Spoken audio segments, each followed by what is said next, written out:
So welcome, as I said, to this webinar series. And I'd like to begin by acknowledging the traditional owners of the Moggridge Basin, and in particular, the traditional owners of Ngunnawal country, the land on which I am today. I'd like to express my respect for their elders, past, present, and future. And I would like to commit myself as an individual to working with Indigenous people to redress past wrongs and ensure a sustainable and positive future together. We have a bit of background noise coming from people, so you can get people who aren't speaking to mute their microphones. That'd be fantastically useful, and we'll make sure that we keep the background noise to a minimum. Just by way of introduction to myself, I'm Ross Thompson. As I said, I'm Director of the Centre for Applied Water Science and the Institute for Applied Ecology at the University of Canberra. And I co-lead with Dr. Emily Barbour, who's also on the line, who's from CEWO, the basin scale component of the Commonwealth Environmental Water Monitoring, Evaluation and Research Program. That is a program which is very much a partnership, and we rely heavily on the expertise and hard work of our colleagues in this consortium. So it's led by CEWO and UC, but with partners from Charles Sturt University, University of New England, Deakin University, the SARDI in South Australia, New South Wales Fisheries in New South Wales, and the Arthur Rylah Institute down in Victoria. And our communication engagement partner on this, and the people who are looking after us today, is the Australian River Restoration Centre, Sarwan Lovett and Pat Gupta, and they've been doing a fantastic job of making sure that all the things that are reliant on technology in these webinars. Just a quick introduction to the Flow-MER program, and apologies for those of you who've heard it before. The Flow-MER program is a 3-year monitoring, evaluation and research program, which is based on 7 selected areas. And those selected areas are shown on that map there. And at those selected areas, research teams are gathering data in comparable ways and building really strongly on the data that was generated as a part of the long-term intervention monitoring program, which preceded this. We lead the basin scale integration program, and it's really about bringing together all of those different spreads of data and working across all of the selected areas to try and generate a basin scale assessment for the efficacy of environmental water.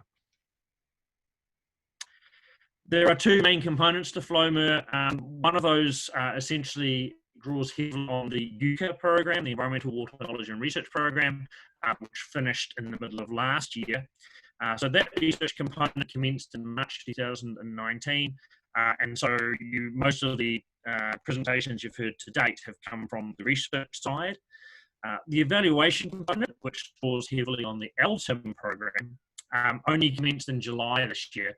So increasingly, as this webinar series goes on, you'll be hearing more from the evaluation side of things, not just for the research side of things. But for now, most of our presentations are focusing on the research program. If you're interested in the Flow-MER program, please go to the website. Siobhan and Pat have done, I think, a fantastic job on making a website which is really engaging and just tells a bunch of really great stories about the hard work and research which is going on throughout the basin. So I do encourage you to go and see the website. If you're interested in a more in-depth read of how all of the webinar topics connect together and connect to the rest of the program, available through the Commonwealth Environmental Water Office website is the Monitoring, Evaluation and Research Program, which provides that sort of higher degree of detail and is really intended to also provide you with some information around who the key people are if you're particularly interested in connecting with a particular part of the program. The 2 leads, myself as research lead and Emily Barbour as evaluation lead, we're both more than happy to talk to people about the project. In fact, it's quite hard to stop us talking about the project, and we would love to hear from you if you're interested in finding a way to engage with the project and make sure that we're making all the connections possible. It's the 4th of our Flow-MER webinars, and the webinar program arose out of a desire to share knowledge effectively across a whole lot of different groups We're really aware of the knowledge and expertise that sits at the local areas throughout the basin. So this is to provide a link between researchers, local water managers and local engagement officers who are sitting out on the ground and try and make that conversation. We're particularly keen to connect the basin scale research team with those who are working in the selected areas. It's obviously a critical partnership to make sure that we're sharing ideas between those two scales. And obviously there's the opportunity to share what we're doing with agencies both within the Commonwealth and across the different states. These presentations are recorded, and so there is a library of these recorded presentations that are being built up. We know that not everyone can make every webinar, but we will share around the link, and you should feel free to share those links more broadly to give people a chance to go back and see some of these presentations and get a sense of what's going on in Flow-MER. We've had 3 webinars to date. The first was from Heather McGuinness looking at waterbird movement. The next week was James Hitchcock and Paul McInerney looking at food webs, and last week was Joanne Bennett talking about identification and mapping of refugia. And today we have Associate Professor Bradley Moggridge, a newly minted Associate Professor Bradley Moggridge, and Emma Woodward speaking to us about Indigenous engagement. And on that note, I will hand over to Brad, who can share his screen and get the main seminar started.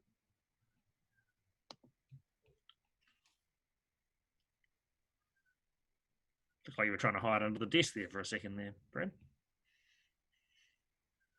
I just run away, so that's all right. I'm back. You see that? And what I'll do is We can see that. Share it. It'll go to my other screen, and then I'll have to fix it. Is that full screen? No, we're seeing your there. Now it is. Yes. Okay. Beautiful. Yum, everyone. Thanks for everyone for coming online here. Today's talk is myself and Dr. Emma Woodward, and Emma and I go way back actually, CEWO days, 2010, nearly turn of the century stuff. We're going to talk about co-designing engagement with Indigenous peoples for better environmental water delivery, look at some cultural values, some protocols, or developing protocols in Indigenous seasonal water calendar, which is very exciting. Ross acknowledged country, but I must follow my protocols, and I acknowledge this country and everyone's countries that they Zoom on. I'm a Kamilaroi man from northwest New South Wales, and this is my mob, and this is the reason why I do what I do in water, especially because of who we are and our connection to country and water. Oldest surviving culture on the driest inhabited continent on Earth, we need to have a say in water. So I'm trying to do my bit. As I mentioned, we're connected to water, but where is our right to or a voice to water? Here's History 101 in water management. From our perspective, land and water was given away. Our waters were modified, over-extracted and polluted. Our people were not counted as humans until the 1960s. So when we became human, there was no good land and water left, and because every aspect of our life, I was born in the early 70s, so I was born a human. But my mum and my grandmother, that generation, those two generations were not. They had every aspect of their life controlled. And so when they emerged from the missions and reserves, and they moved into fringe camps and towns and tried to be assimilated. Sometimes, that was hard, but I think once we got to that point, we saw what was happening to our country. And I suppose it's taken us a little while to get our voice into gear, but then in the early 2000s, we saw things like the late 90s, the 1,000-kilometre blue-green algal bloom in the Murray-Darling. And then there was massive reform in the early 2000s, and we saw land and water tidal separated. And that meant that there was both market driven. And so if my mum wanted water, which was hers for thousands of generations, and my ancestors, we've got to go to the market and buy it. Or we've got to be part of processes that give advice that rarely taken. Water reform, separated land and water, as I just mentioned. We've got water legislation, federal, state, territory. We've got COEG agreements, Council of Australian Government agreements. The EPBC Act has the water trigger, but it doesn't consider cultural values. We have the Murray-Darling Basin Plan and regard. We have environmental water. And I suppose my point is that we are more than flora and fauna. We are human. This project hopefully can influence the way we look at environmental water and the opportunities we have to engage. We're looking across all the activities of the selected areas, the 7 selected areas, as Ross showed earlier. And we'll be trying to work with communities, Commonwealth Environmental Water Office, the Murray-Darling Basin Authority and other programs and other peak bodies in the basin. We'll do our best when we're allowed to talk to humans. These are our research questions that we devised for this project. What is the current status of Indigenous engagement in environmental water? Part of my PhD actually is considering that as well. So it's something I prepared earlier. What Indigenous engagement, Indigenous-led activities are already taking place in the selected areas, and what are the challenges and opportunities? So that's like a desktop or audit of current selected areas, and we look at the past programs that have gone before Flow-MER. How can Indigenous perspectives be integrated in environmental water management?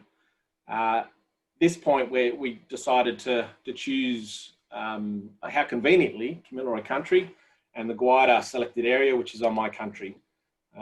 It's a beautiful place, and it's an unknown asset by our mob, and a lot of our mob have been locked out for the last 150 years. So, you know, we've got the challenge of reconnecting with that place.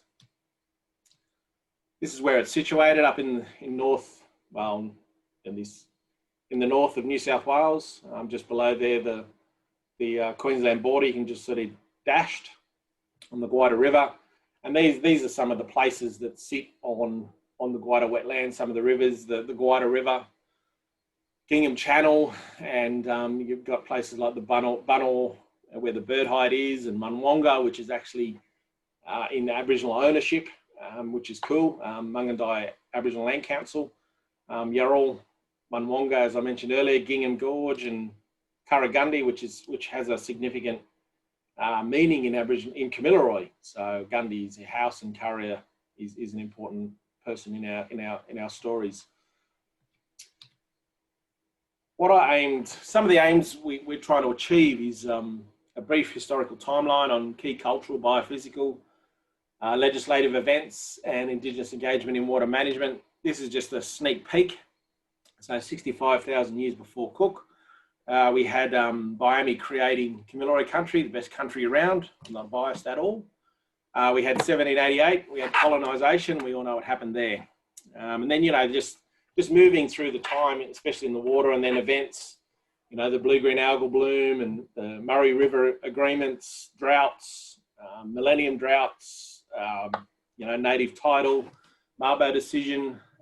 So I suppose our next challenge is water.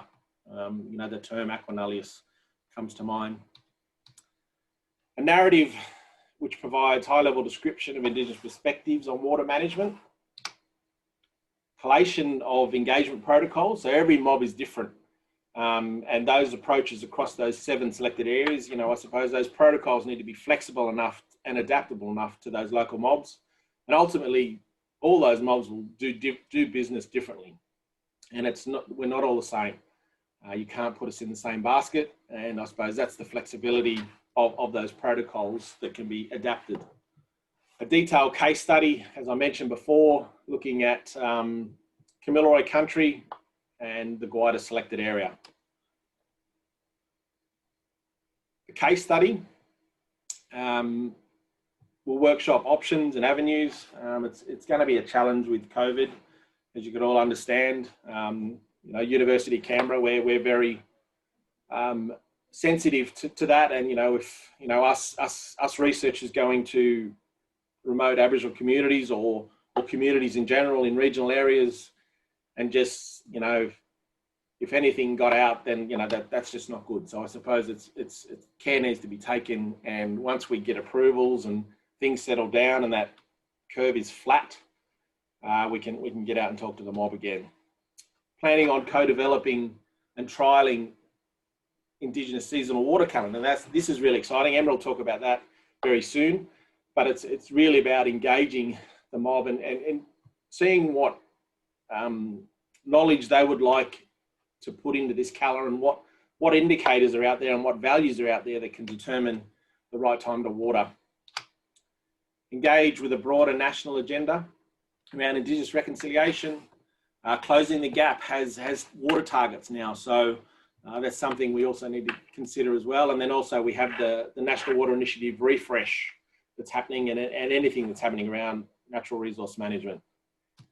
I might hand over to Emma, who will take over, and she'll advise me when she needs the next slide. Great, thank you, Brad.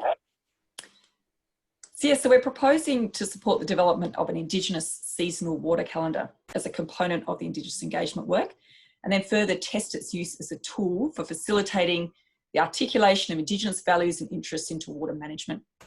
So first, I'd like to acknowledge senior Nungi Kurungu knowledge holders from the Daly River of the NT, as I'll be recounting some of their knowledge and observations in this section of the talk.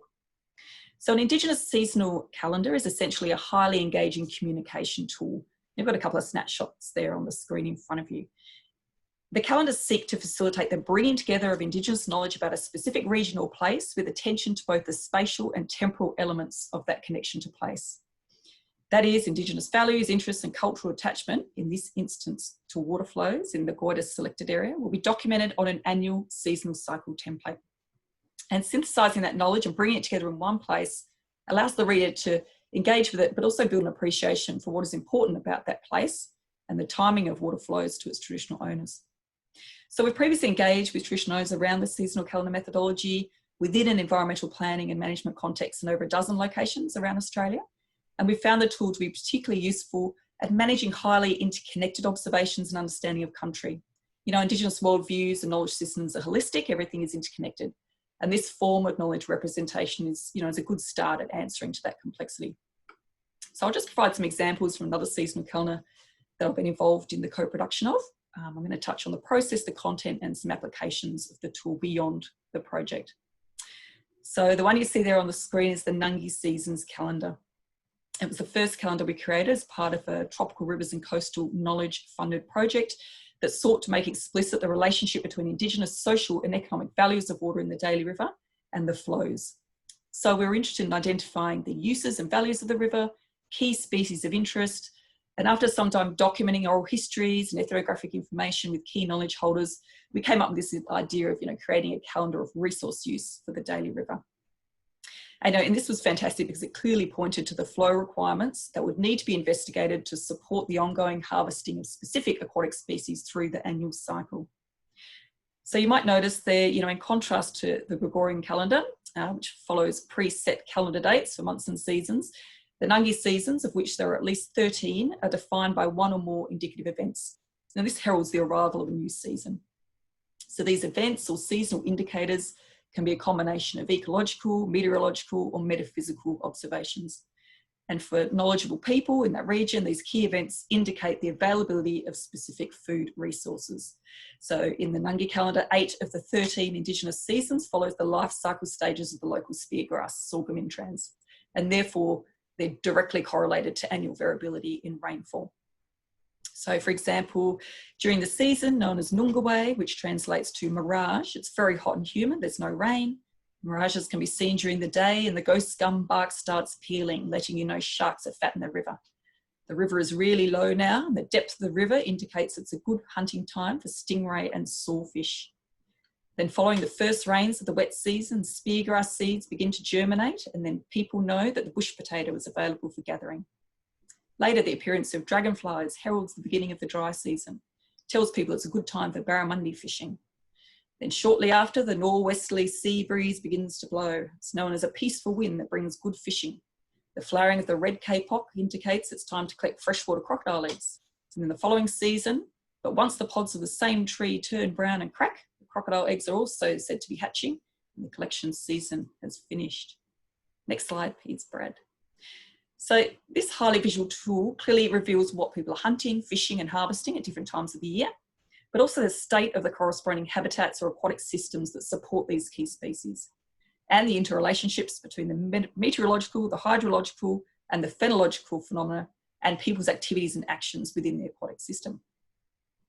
The highly graphical way in which the seasonal knowledge is displayed as a visual circular wheel of their environmental knowledge and seasonal understanding also drew interest from participants when we first started along this journey. The poster format would make the information readily available to younger generations of their language group to engage with, including through local classrooms, as well as engagement by the broader community. So while I've spoken briefly about what, kind of content the calendar might hold and the intended output, attention to the process of co-creating the calendar is critical. Learning and sharing between partners will only occur if we can support a research engagement process that attends to the needs of our Indigenous partners.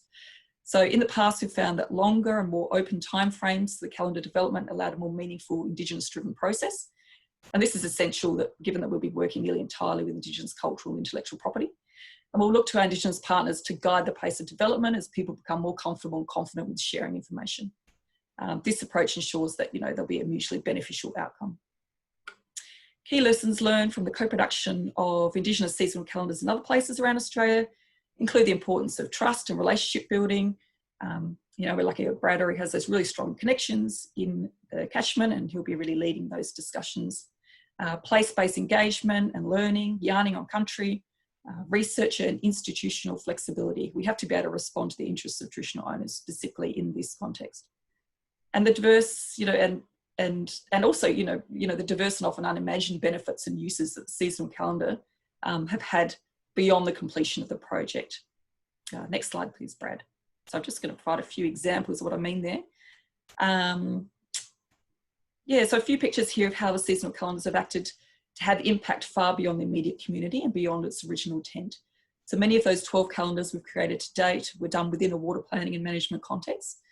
But I've got a few pictures here. So on the left there's the Larrakia calendar. It was erected in the Darwin City Mall on Larrakia country, reinserting an Indigenous presence and knowledge back onto country and ensuring visibility by locals and tourists alike.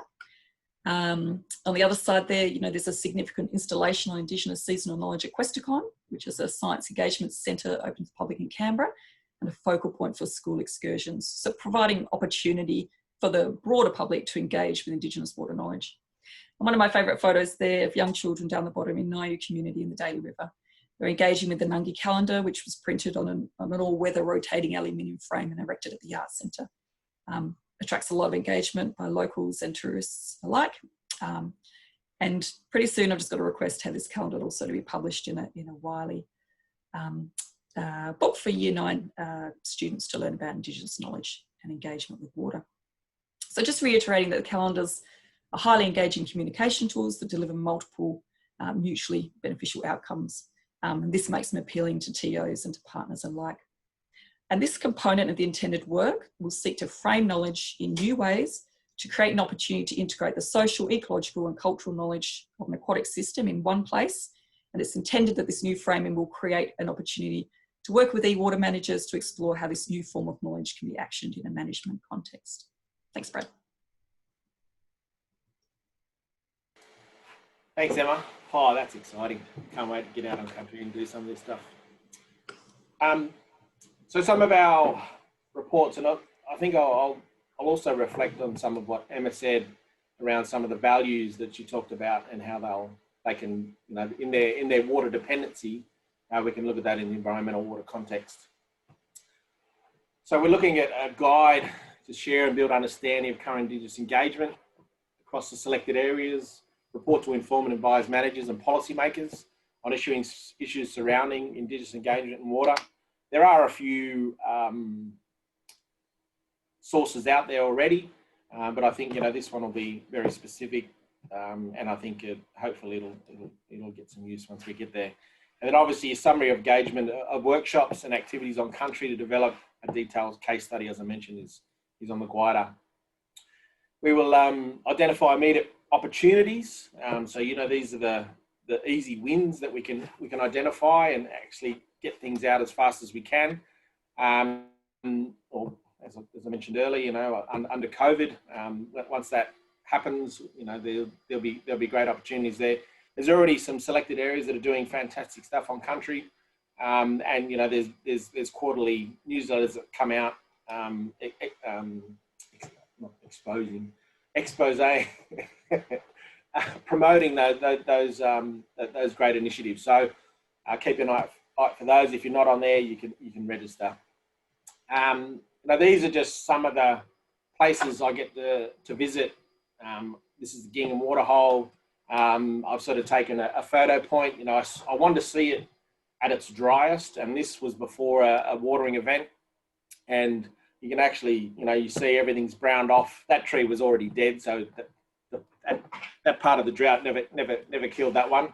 But it's just really a photo point for myself to take, and then you can sort of see only a few months later the greenery starting to appear, and you know that tree's still dead, but the greenery is starting to appear, and the country comes back to life, and obviously everything that comes with water comes back to life, and that's the exciting part of being part of water in general, and seeing how and what it does to country. So some of the values, and these could be some of those water dependent values. A lot of these I come across in my time with New South Wales when I led the Aboriginal Water Initiative. You know, these values are key to trying to influence the way we look at water and the landscape. So, you know, there are creation sites, cultural creators, songlines, dreaming tracks, and they're all linked in, and a lot are linked through water places. You know, language, you know, Emma described some of the, you know, those kids looking at that calendar, you know, they're seeing their language on that calendar. You know, that's exciting. And I suppose that the language actually connects people to place and also water. The resource sites, the bush foods, the medicines, the resource sites are always around water. Men's and women's business. You know, there are places in the landscape that are specifically for those gender specific sites. Ceremonial sites are nearly always near water. Our burial places and sites that are known and unknown, you know, is we need to think about as we're delivering water to certain places at higher velocities and higher volumes. These burial places are becoming exposed because of, you know, of this water moving down these channels. So I suppose, you know, as our ENSA's starting being exposed, there need to be processes in place to protect those places. This is another one. As you can sort of see on the left, the bird hide at Benor, it's looking pretty sad. And then obviously a new influx of water turns up. It was around September, and I got there in October, and you can sort of see, you know, that the place just comes back to life. And, you know, I've got other shots of birds everywhere, and obviously that visit, we saw some goannas and emus, and so it's when you add water to a dry landscape, country just comes back to life. And I think Aboriginal knowledge can be part of that at delivering water at the right time. There's groundwater, obviously, which is an important part of the water cycle, and you know those places are very important, especially up that parts. You know, we've got the Great Artesian Basin near the Guida wetlands, beneath the Guida wetlands, and the springs and soaks. You know, is key part of survival. You know, some are women's sites, trade, ceremony, marriage, teaching, conflict, and I suppose it's teaching aspect is an important part as well. Unfortunately, there are massacre sites around. They are sad places, and a lot of those are around water. You know, Hospital Creek and Poison Waterhole, and you know all these names that Mile Creek. They're all around water places where our mob were unfortunately, let's say, slaughtered. And I think it's something that, you know, needs to be considered as well. These are more contemporary sites, but they also need to be considered in the way we manage the landscape as well. And so then you have cultural conditions for totemic species or cultural keystone species. These are the species that are very important. And Emma will explain a bit later too about the daily as well. So these cultural species are, if they're turning up to when you deliver water, there's cultural aspects, not just ecological aspects. You know, these are mine. You know, these are just a couple of my important species. You know, the brolga and the wedge-tailed eagle. You know, the wedge-tailed eagle is a you know, top of the food chain, apex predator, and you know, he and she are very significant in Aboriginal culture because of what they are. You know, they're a big bird. Their feathers are highly significant, and obviously they're a key part of dreaming. And same as the brolga, they're a key part of dancing. You know, there's watching. You know, you can YouTube the brolgas dance, and there's also many Indigenous groups around the place that actually, you know, watch the brolga dance and obviously do that in a lot of their ceremonies as well. So it's a key part. If the brolga's turning up, then that's a good thing. Some more values, the cultural economy, and you know, that is based around how we used to do business. It's not around trading water. It's more about if there's water in the environment, at the right time in the environment, there's opportunities to obviously collect some of our cultural aspects. Physical, tangible evidence, the caves, the middens, the campsites, the scarred and carved trees. So, you know, if a scarred or carved tree is still alive, it's still water dependent, and it's an important cultural place. You know, stone arrangements, we have the fish traps in the Barwon Darling and other places around the continent.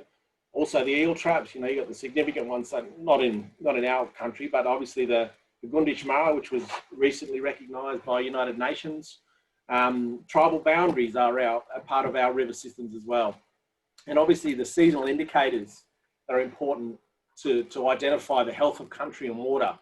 You know, they don't get considered when we start looking at delivering water. So I'm just going to talk about some of the co-benefits. And unfortunately, the reality for us is that if these cultural values and indicators and stories aren't considered when we are planning to deliver water, then they will be just lumped in with environmental values or not at all. And I suppose that's the reality that I have, is trying to influence this space. So country provides advice, you know, indicators. You know, for me, Cherok's the freshwater crayfish. If he's calling out backwards in numbers, then obviously that water quality is not too good. You know, timing of flows, dependent on flowering of plants or the turning up of a species, you know, as dragonflies or turtles. So the physical health of aquatic species. So if the fish are sick, then obviously the water's not too good either. And the importance of certain species, whether they're cultural or food sources or not at all. Some species aren't tasty. So, you know, that's unfortunate, but and fortunate as well for that species. And I'll hand it back over to Emma, and she will talk about the Daly River and talk about some of those aspects that advise water planning from a point of view of traditional owners differing from other parts of society. Over to you. Thanks, Brad. You just flick onto that next slide. So talk briefly about the Daly River catchment. Obviously a very different system to the MDB. You know, it's a highly intact system. It doesn't have many pressures on it at the moment, although interests in developing the water resources in that region are growing. We were brought into a project near 2008 now, when the ET government was developing a water plan for the first time in that catchment, and it became quickly apparent that Indigenous interests weren't being probably adequately engaged with. There were 8 language groups in that region alone, and in early talks with people, became aware that people weren't even aware there was a management planning process going on. And so we undertook a 3-year project. It was pretty intensive with some of the communities there. We did intensive household surveys. We wanted to look at how people were using the river. We wanted to get a really good understanding of, you know, what were the species people were most important to them, but the timing, really the timing, when were people going to which aquatic habitats, what time of the year, and what were they collecting there, and what were they relying on as seasonal indicators to determine when those particular species were available for hunting and fishing, collecting. What was really interesting is that in the Daly, I'm sure a lot of people online have probably fished there. Barramundi is the king species, very much a keystone species from a non-Indigenous perspective. But when you started talking to TOs, it became immediately apparent that barramundi is actually pretty far down the chain in terms of importance of species. Other species like black brim, mullet, spangled perch and other small species which would be considered rubbish species by your average fisherman, were the ones that were the species that people wanted to see with ongoing water availability so that they could be protected throughout the year. Likewise, we really didn't understand how people were moving constantly through the landscape to access different times of the year. So in the daily, you know, there's a flooding of the banks nearly every year. And so people cannot access the main river channel for a number of months. And during that time, people move to the rock country and they're harvesting resources there, echidna and rock python, digging for yams.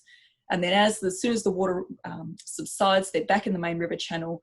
They're going for different fish in different locations. They're going for, you know, crustaceans, cherubim, freshwater prawns.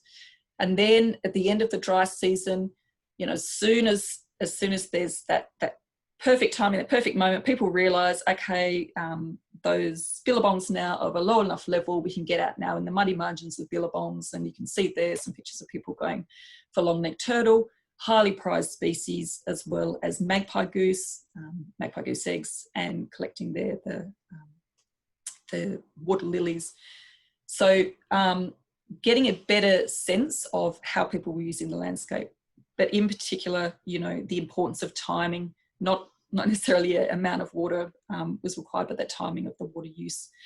And Brad touched on before, you know, it goes far beyond just species use and access to do with aquatic systems and environmental, typically environmental flow related. But, you know, that first flush of the season, particularly important to people in the daily. In a cultural sense, they see that as being the opportunity to refresh oneself for the beginning of the new year. They say it washes away the footprints of people who've died that year. It's an opportunity for renewal and starting again. They talk about babies, you know, learning to crawl, timing it with that first flush. It's said to bring, yeah, new growth and new opportunity, a cleansing of the spirit. So a lot of things related to flow, which aren't directly related to environment related water flow. I think I'll leave it there, Brad. Thanks. Thanks, Emma. And that's a real example of when you talk to traditional owners, there's a different perspective on what they value, but also what they see as important when in the water space. Some of the outputs we're hoping for is obviously if we're able to, you know, we'd love to produce an Indigenous seasonal water calendar with the traditional owners that's informed by their knowledge. And let's say my knowledge. Documenting Indigenous water knowledge in the Guida, it can be accessed and tested in communication and informing protocols, but also it can be, hopefully it can be a template for other selected areas as well. So more outputs, protocols for engagement. I'm also hoping for marriage of over engagement. Indigenising Flow-MER, this is a new term. So bringing Indigenous thinking to the centre of monitoring, evaluation and research. So it's bringing Indigenous knowledge to the centre. You know, I give examples of, you know, my Indigenous knowledge is always on the altar. It's always an afterthought. This is bringing it to the front and centre. That selected area review on Indigenous activities, as I mentioned, a web page that'll have Indigenous specific information and resources, and contributions, hopefully, into the future of peer-reviewed literature that'll be co-authored by traditional owners. So, you know, there's some real hope and excitement about this project, and hopefully we can produce some really good outputs that can make a difference on the ground. That's us. So I suppose I hand it over to Ross, Pat, Paul, someone. That's me. You hand it over to. And thank you very much, Brad and Emma, for taking us through that material. I think at a whole of program level, one of the things we're really aware of is that it's there's a huge body of work that's required here. We share Brad's desire to really make Indigenous perspectives a part of how we do business, not a separate activity. But for now, we also know we need to walk before we run. And so we're very keen to work with Brad in one place on his country, on Kamilaroi country, to try and understand how best to engage, to actually go out on country and ask Indigenous people how they wish to be engaged with. At the same time, we want to hear about the activities that are going on across the other selected areas, and I can put a call out to all of the selected areas at the moment. If you are doing something in the Indigenous engagement space, make sure you let us know. We're not in a position yet where we can provide huge amounts of support to activities on the ground, but we're really keen to hear what's going on. And moving forward, we're hoping that we can start to bring a bunch of those activities together and grow this community of engagement, such that we are genuinely working in a sort of co-design, co-management space. So thanks, Brad and Emma, and I'll open the floor up to questions.